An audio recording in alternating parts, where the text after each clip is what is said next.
Hello friend, in our previous video we have seen that how we can simply install multiple application in Odoo from one click.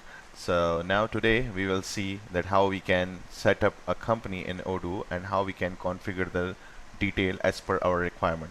So let's navigate to the setting from the menu. So here we have the setting options. Once you redirect into the setting option, you can see the menu user and companies, and here we will go into the companies.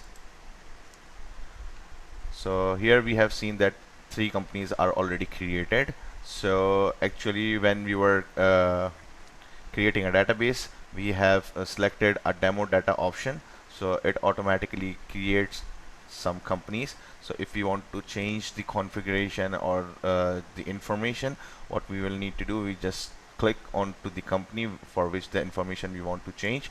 So here we will just provide the name of our company, like I have given Code Cresta. I can provide the address of my company.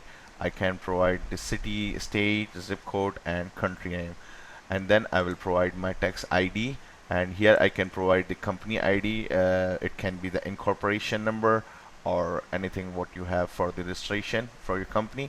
Then we can select our currency, either it is in the PQR, USD, or any other currency it is. Then we can provide the phone number, mobile number, and here we can provide email address and website address.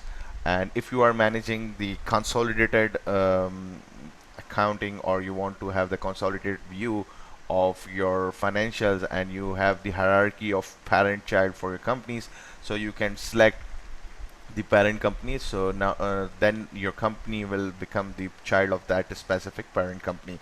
So once you provide all this information, you can just simply click the save manually, so it will save your record.